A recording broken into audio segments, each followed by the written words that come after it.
Hello everyone, welcome back to the channel. Today we're taking a deep dive into a true classic from American Motors Corporation, a car that defined bold design choices in the early 1970s and still captures the hearts of collectors and car enthusiasts today, the AMC Matador, produced from 1971 to 1973. So sit back, relax, and join me as we explore this fascinating American machine, covering its exterior design, performance, safety features, unique selling points, pricing, and overall legacy. Let's get started with what made the Matador such a standout on the roads back in the day. The exterior of the AMC Matador was unlike anything else on the market when it debuted. Introduced in 1971 as a replacement for the AMC Rebel, the Matador carried that bold, muscular design language that defined early 70s American cars. It had a long, sleek body with smooth, flowing lines that gave it a sense of motion even while parked. The front end featured a distinctive oval-shaped grille paired with quad headlights that seemed to blend right into the fenders, giving the car a futuristic yet aggressive look for its time. The long hood, slightly raised in the center, gave it a powerful stance, while the wide rear end added a confident, planted feel.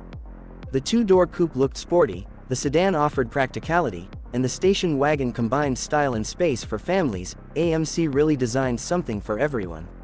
With plenty of chrome accents, bold curves, and a confident road presence, the Matador didn't just blend into traffic, it made a statement.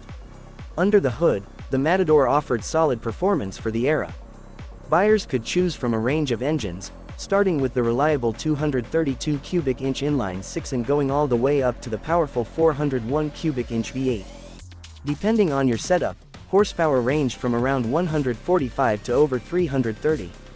The V8 models, in particular, delivered strong acceleration and smooth highway cruising, especially when paired with AMC's automatic transmission options.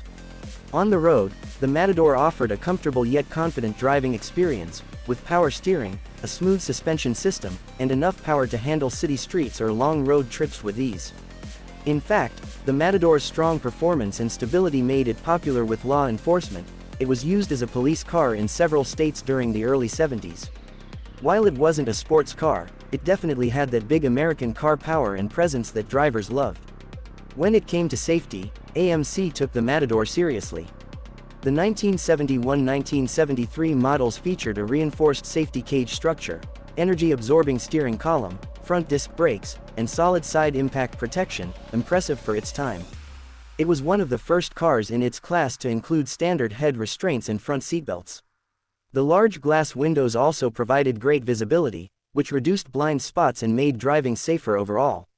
AMC made a real effort to follow the new federal safety standards of the era, and they used the Matador's strong structure as a selling point, especially for fleet and police buyers who needed dependable, safe cars for high-speed use. Now, let's talk about what made the Matador truly unique. One of its biggest selling points was versatility. AMC offered the Matador as a sedan, coupe, and station wagon, covering a wide range of customer needs with one model line. It was bold, stylish, and practical all at once. The interior was another highlight. The Matador featured comfortable, plush seats, lots of legroom, and quality materials that gave it a more upscale feel than you'd expect at its price point. The dashboard layout was simple, functional, and easy to use, with clear gauges and durable controls. AMC also offered special packages for police departments that included heavy-duty brakes, upgraded suspension, and high-output engines. For everyday drivers, it was a smooth, comfortable cruiser that looked good and performed reliably. As for price, the AMC Matador was a great deal when it came out. Back in the early 1970s, the base model started at around $2,800 to $3,200, while fully loaded versions with V8 engines and more luxurious interiors could go for about $4,500. That made it very competitive against larger, more expensive rivals from Ford, Chevrolet, and Chrysler. The Matador offered the same sense of power and comfort but at a lower cost, giving it real value for the average American family.